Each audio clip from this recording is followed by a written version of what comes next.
नमस्कार दोस्तों, matric with पीकेएन study में आप सभी को स्वागत है। दोस्तों, आज की इस वीडियो में हम पढ़ाने वाले हैं 2024 के दोनों पाली में पूछे गए सभी समनार्थी एपी के ऑब्जेक्टिव क्वेश्चन को। चलिए पढ़ाना शुरू करते हैं।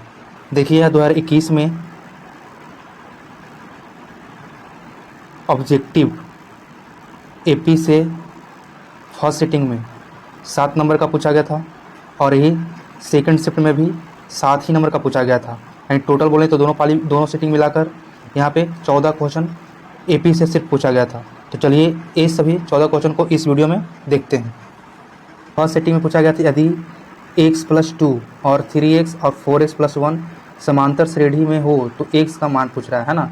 समांतर श्रेणी में होता है तो उसके बीच का पदों का जो भी अंतर होता है यानी सेम होता है। तो देखो यहाँ पर अगर हम ऑप्शन के अकॉर्डिंग यहाँ पे ऑप्शन ए में 1 है, 1 अगर पुट करें हम तो देखो यहाँ पे x+1 है, फर्स्ट टर्म, सेकंड टर्म में 3x है और थर्ड टर्म में क्या है, थर्ड टर्म में 4x+1 है। तो अगर हम यहाँ पे x1 यहाँ पे रखें, x का वैल्यू 1, यहाँ पे 1 प्लस देखो 1+2 तो कितना हो जाएगा 3, 1 रखने पर 3 हो जा रहा है और 3 × 1 तो कितना होगा 3 होगा। अब बताओ 4x+1 यानी 4 × 1+1 तो करेंगे तो कितना आ जाएगा 5 आ जाएगा। तो बताओ तो यहाँ पे सेम है, अगर 3 में से 0 घटाएंगे तो 0 आ जाएगा और 5 में से 3 घटाएंगे तो 2 आएगा। यानी ये नहीं ना आएगा, देखो सर्वंतर यहाँ पे डी सेम ना आ रहा है, इसलिए ऑप्शन ए सही नहीं होगा। उसी तरह से बी अगर चेक करें तो बी बताओ दूर रखने पर क्या होगा, दूर रखने पर क्या क्या आएगा, दूर रखो x की जगह पे तो x+2 है तो 2+2 कितना आ जाएगा 4 और 3 दूनी 6 हो जाएगा और यहाँ पे 4 दूनी 8 + 1 9 हो जाएगा। अब देखो तो यहाँ पे घटाएंगे तो कितना आएगा 6 में से 4 को घटाएंगे तो 2 आएगा और 9 में से 6 को घटाएंगे तो 3 आएगा। यहाँ पे डी समान नहीं आ रहा है तो भी क्या हो जाएगा, ऑप्शन गलत होगा। अब सी को चेक करेंगे हम, सी 3 रखकर देखेंगे तो कितना आएगा, देखो यहाँ पे एक जगह पर 3 पुट करो तो 3+2 5 हो जाएगा है ना और 3x यानी 3 कितना होता है 3 3 9 और उसके बाद यहाँ पे देखो 3 पुट करेंगे यहाँ पे तो 4x+1 है तो चरती है 12 और 1 कितना हो जाएगा 13 हो जाएगा है ना। अब यहाँ पे डिफरेंस करके देखो तो 9 में से 5 घटाएंगे तो कितना आएगा 4 और 13 में से भी 9 घटाएंगे तो कितना आएगा 4। अब देखो तो डी समान आया ना यहाँ पे, यानी ये क्या है 5 9 13 एपी के फॉर्म में है। इसका सही आंसर क्या हो जाएगा, ऑप्शन नंबर 3। अब इसके बाद यहाँ पे देखो 56 में पूछा गया समांतर श्रेणी 0 -4 -8 -12 का सार्वंतर क्या होगा। सार्वंतर मतलब स्मॉल डी पूछ रहा है, सार्वंतर पूछ रहा है तो डी स्मॉल डी। सार्वंतर में क्या होता है दूसरा पद माइनस पहला पद, -4 और -0 इक्वल टू कितना आ जाएगा -4 ही आएगा है ना। इसका सही आंसर क्या हो जाएगा, ऑप्शन नंबर सी -4। उसके बाद देखो 57 में पूछ रहा है कि समांतर श्रेणी 14 9 4 -1 -6 डॉट का ब्रह्मा पद है ना। T12 पूछ रहा है, देखो डायरेक्ट हम यहाँ पर निकालने का प्रयास करेंगे। T12 हम निकालेंगे तो क्या लिख सकते हैं इसको a+11d ये लिखेंगे। बताओ तो अब यहाँ से a का वैल्यू बताओ, इसमें a का वैल्यू कितना है 14 तो 14 पुट कर देंगे। अब +11 × d का वैल्यू यहाँ पे निकालेंगे तो कितना आएगा, देखना ध्यान से। अगर 9 में से 14 को घटाएंगे तो कम में से ज़्यादा घटा रहे हैं तो 9 में से 14 घटाएंगे तो कितना आएगा, अगर 9 में से 14 को घटाएंगे तो कितना आ जाएगा बताओ, 9 में से 14 घटाएंगे तो 9 5 14 आता है यानी -5 आएगा। d का वैल्यू कितना आ जाएगा -5 या -5 पुट कर दो, पुट करने पर कितना आ जाएगा देखो 14 और प्लस माइनस माइनस नहीं होगा तो 11 × 5 55।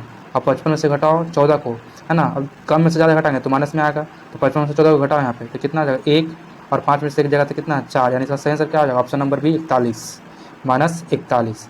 उसके बाद यहाँ से देखो 58 में दिया गया है कि यदि किसी समांतर श्रेणी का प्रथम पद 13 है और सार्वंतर डी है, सार्वंतर -4 है तो इसके प्रथम पद 10 पदों का योगफल ज्ञात करना है ना। तो देखो यहाँ पे सबसे पहले हमको दिया गया है कि प्रथम पद 13 दिया गया है, ए बराबर कितना दिया गया है 13 दिया गया है, डी बराबर कितना दिया गया है -4 लॉन्ग में लिख दिया यहाँ पे और इसके प्रथम 10 पदों का योगफल पूछ रहा है यानी h10 पूछ रहा है। तो बताओ तो फॉर्मूला क्या होता है n/2 × 2a + n - 1 × d 10/2 कर सकते हैं ना, × 2a तो 2 गुना कितना हो जाएगा 13, डायरेक्ट हम यहाँ कर रहे हैं प्लस n - 1 × d होता है तो n - 1 n का वैल्यू तो यहाँ पे 10 है तो 10 में से a को घटाएंगे तो कितना 9 और गुना d का वैल्यू कितना दिया गया -4। अब इसको कैलकुलेशन करो तो कितना 5 से कट जाएगा ये है ना, 5 × 10 यानी 5 हो गया। और बताओ अंदर कितना 13 दूनी 26 और प्लस माइनस 9 चौका 36 ये ना होगा। अब बताओ यहाँ से कितना आएगा 5 × 26 में से 36 को घटाएंगे तो कितना आएगा -10। बताओ 5 में 10 से गुना करेंगे -10 से तो कितना आएगा -50 यानी ऑप्शन नंबर बी। चलते हैं नेक्स्ट क्वेश्चन पे, 2 7 12 है ना, डॉट का 10वां पद क्या होगा है ना। देखो यहाँ पे श्रेणी और श्रेणी कन्फ्यूजन नहीं होना, कभी श्रेणी ही बोलते हैं श्रेणी ही बोला जाता है कभी है ना। देखो यहाँ पे 10वां पद पूछा है तो देखो यहाँ पर T10 पूछ रहा है, T10 पूछ रहा है तो T10 बराबर क्या लिख सकते हैं ए प्लस 9d, है ना। अब डायरेक्ट करने का प्रयास करो, ऑब्जेक्टिव है ना, तो डायरेक्ट करेंगे। सब्जेक्टिव नहीं ना है कि मतलब हम उसको सॉल्यूशन करके दिखाएंगे, हमको टिक आउट करना है, ऑप्शन को चुनना है। तो बताओ ए का वैल्यू यहाँ से 2 निकल जाएगा, तो 2 और प्लस 9 और गुना डी का वैल्यू कितना हो जाएगा, 7 में से 2 घटाएंगे तो कितना आ जाएगा 5। तो बताओ तो 2 प्लस 9 × 45, तो कितना हो जाएगा 45 और 2 47, यानी इसका सही आंसर क्या हो जाएगा, ऑप्शन नंबर सी। अब यहाँ समांतर श्रेणी 14 9 4 -1 -6 का एनवां पद क्या होगा। एनवां पद पूछ रहा है, यानी टेन पूछ रहा है। तो बताओ तो टेन बराबर फॉर्मूला क्या होता है, a plus n minus 1 into d. बताओ तो ई ए का वैल्यू आ जाएगा, ई ए का वैल्यू है ना 14 और plus n minus 1 into d. तो एन तो पूछ ही रहा था, एन माइनस 1 इंटू अगर डी निकालेंगे तो कितना हो जाएगा, 9 में से 4 घटाएंगे तो 9 में से 4 घटाएंगे तो कितना आएगा -5। बताओ यहाँ पे -5 पुट कर दिए, है ना, इंटू -5 हो गया। अब यहाँ देखो 14 और देखो इसको अब मल्टीप्लाई करो अंदर, तो कितना हो जाएगा -5n और प्लस कितना हो जाएगा माइनस प्लस और 5 एकम 5 और इसको ऐड करेंगे तो कितना है 14 5 14 और 5 कितना 19 -5n। देखो ऑप्शन दिख रहा है कहीं 19 -5n, 19 -5n, ऑप्शन बी, है ना, बी सही हो जाएगा। अब देखते हैं 68 नंबर। देखो 68 में दिया गया है समांतर श्रेणी 2 7 12 का प्रथम 10 पदों का योगफल पूछ रहा है। यानी इसमें क्या पूछ रहा है, एज 10 ही पूछ रहा है, अभी जस्ट बताए थे एज 10 अभी बताए थे ना। तो बताओ एज 10 अगर निकालेंगे तो क्या हो जाएगा 10/2 10/2 इंटू 2a। तो बताओ 2 इंटू ए का वैल्यू कितना होगा, यहाँ से देखो ए हो जाएगा plus n minus 1 into d, तो प्लस n का वैल्यू कितना है 10 10 माइनस 1 तो 9 आ जाएगा, है ना। डायरेक्ट लिखते हैं यहाँ पे 9 आ जाएगा ना। बताओ यहाँ पे 9 आ जाएगा, ठीक है। 10 में से 1 घटाए तो 9 और डी का वैल्यू कितना होगा 7 में से 2 घटाएंगे तो कितना आएगा 5 आएगा। अब बताओ करो यहाँ से, तो 5 से कट जाएगा। तो बताओ 5 इंटू कितना हो जाएगा 2 दूनी 4 और 9 5 45। तो बताओ तो यहाँ पे कितना हो जाएगा 5 इंटू 45 और 4 कितना होता है 49 और 100 गुना करो 9 5 45 और 4 5 20 और 20 और 4 24 यानी 245 ऑप्शन दिख रहा है, ऑप्शन नंबर ए। चलते हैं नेक्स्ट क्वेश्चन की ओर। 2021 के प्रथम पाली में 7 क्वेश्चन देख लिए। अब देखते हैं 2021 के सेकेंड शिफ्ट में पूछे गए सभी क्वेश्चन 7 को, और ये सब हम वीडियो करवा चुके हैं। 2022 दोनों पाली में पूछे गए समांतर श्रेणी के ऑब्जेक्टिव क्वेश्चन पूरा करवा दिए हैं। इसी तरह से 2023 के भी करवा दिए हैं, इसी तरह से 2024 से करा दिए हैं, है ना। अगर इस सब को वीडियो अच्छी तरह से देखा जाए तो एक भी एग्जाम में क्वेश्चन न छूटेगा। इसलिए सभी वीडियो को अच्छी तरह से देखकर कॉपी पे बनाएं और बार बार प्रैक्टिस करें। पीडीएफ के लिए टेलीग्राम चैनल ज्वाइन कर लें, जिसका लिंक कमेंट बॉक्स में पिन कर दिया जाता है। वहाँ से टेलीग्राम चैनल ज्वाइन करके पीडीएफ से प्रैक्टिस जरूर करें। अब चलते हैं 2021 के सेकंड शिफ्ट वाले क्वेश्चन को देखते हैं। यदि समांतर श्रेणी का सारवंतर दिया गया -2 और एनवा पद दिया गया an है, तो a17 और a13 का मान पूछ रहा है ना। देखो यहाँ पे, यहाँ से ध्यान से देखना, a17 दिया गया तो a17 को क्या लिख सकते हैं a प्लस 16d और माइनस इसको क्या लिख सकते हैं a प्लस 12d। तो बताओ तो ये कितना हो जाएगा a प्लस, अब d का वैल्यू तो दिया गया, a का वैल्यू नहीं दिया, तो 16 गुना -2 करेंगे, है ना। ये माइनस a हो जाएगा और माइनस कितना हो जाएगा 12d, यानी 12 गुना -12। तो प्लस माइनस तो कैंसिल हो गया है। अब बताओ ये कितना आ जाएगा 16 दूनी 32 -32 और ये तो कितना हो जाएगा माइनस प्लस हो जाएगा ना। तो 12 दूनी 24 घटाएंगे तो कितना आएगा 8 -8 इसका सही आंसर हो जाएगा। -32 में से 24 को घटाएंगे तो कितना आएगा -8, ऑप्शन नंबर डी। चलते हैं नेक्स्ट क्वेश्चन की ओर। अब यहाँ दिया गया समांतर श्रेणी 5 8 12 14 का ब्रह्मा पद पूछ रहा है, यानी t12 पूछ रहा है ना। t12 बराबर क्या होगा a प्लस 11d। डायरेक्ट कर सकते हैं ना यहाँ पे।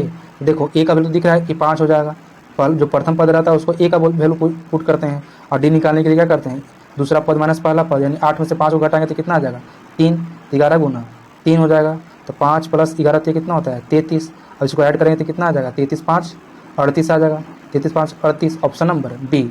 चलते हैं नेक्स्ट क्वेश्चन की ओर।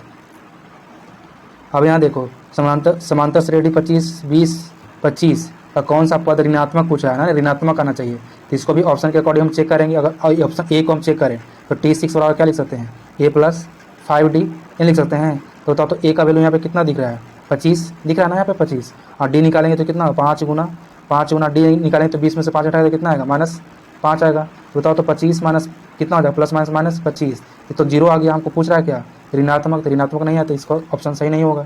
अब देखते हैं बी को चेक करके, इसको t7 निकालना के लिए बोल रहा है। तो t7 बराबर क्या लिखेंगे a प्लस 6d। बताओ तो a का वैल्यू 25 और प्लस 6 इंटू कितना हो जाएगा -5 ना। तो बताओ ये कितना हो जाएगा 25 और प्लस माइनस तो 6 5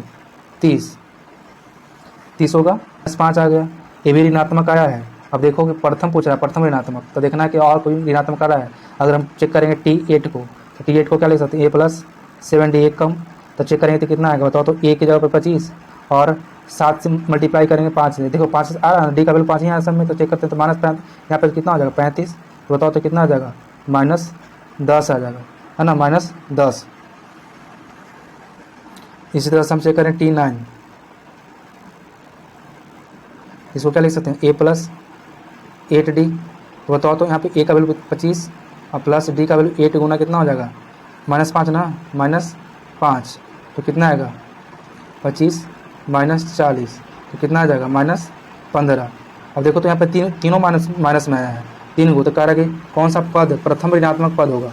प्रथम ऋणात्मक पद ना पूछ रहा है, प्रथम ऋणात्मक पद, तो प्रथम कहाँ दिख रहा है, प्रथम ऋणात्मक तो -5 दिख रहा है, यानी ऑप्शन कौन सा ही होना चाहिए, तो T7 यानी 7वां पद सही होना चाहिए। ऑप्शन नंबर क्या हो जाएगा, बी।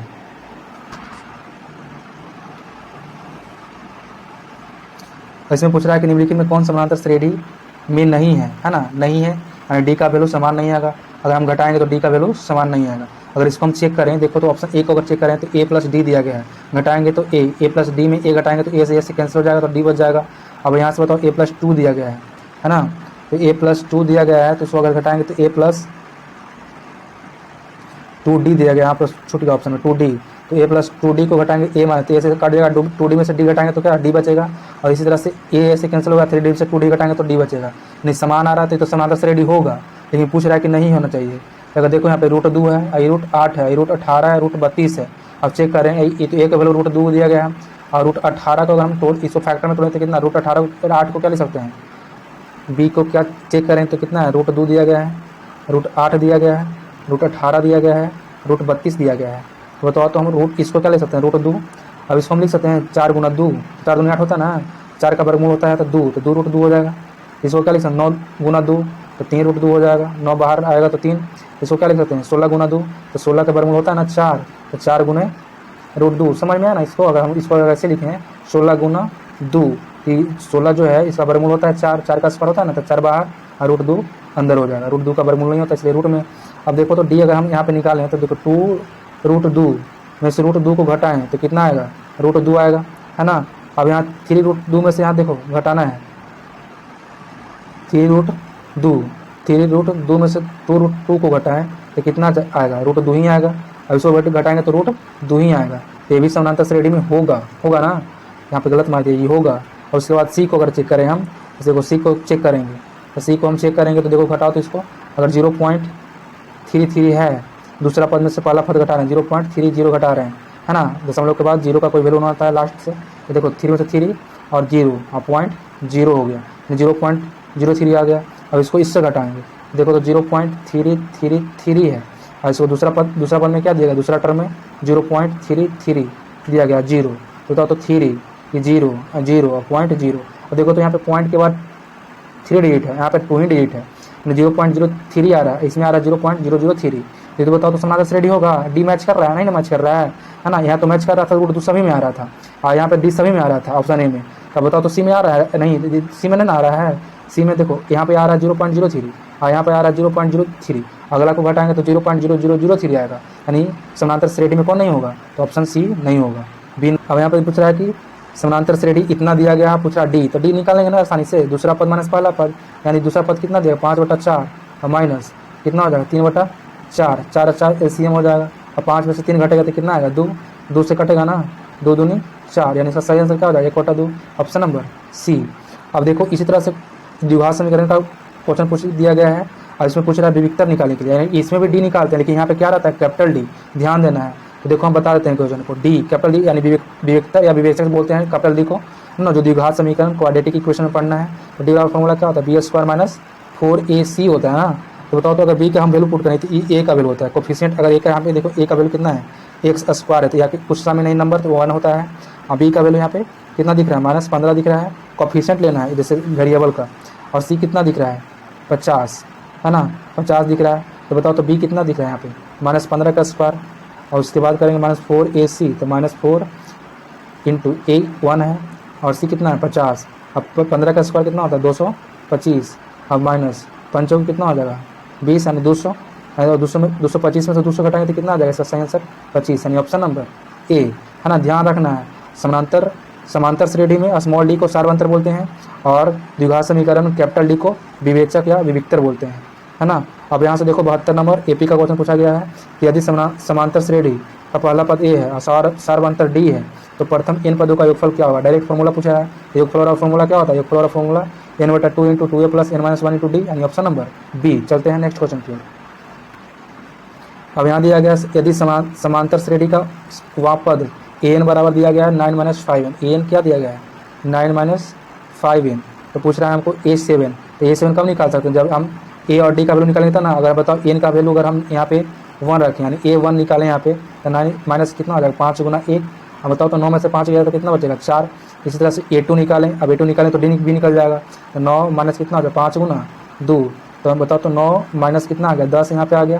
तो 9 से 10 गया तो कितना आ गया? -1। यहाँ तो हमको वैल्यू पता चल गया कि a का वैल्यू कितना आ गया? a का वैल्यू यहाँ पे 4 दिख गया प्रथम पद, और d निकालेंगे इसमें से, इसको घटाएंगे तो d निकल जाएगा यहाँ पे। तो -1 -4 तो कितना आ जाएगा? d का वैल्यू -5 आ जाएगा।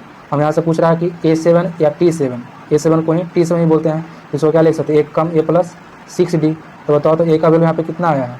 4 अब प्लस 6d, तो 6 × -5। इसको क्या लिख सकते हैं? 4 + -, 6 × 5 = 30। तो 4 में से 30 को घटाएंगे तो कितना आएगा? -26। -26 आएगा ना। 4 में 30 को घटाएंगे तो -26, यानी ऑप्शन नंबर बी। चलते हैं नेक्स्ट क्वेश्चन की ओर।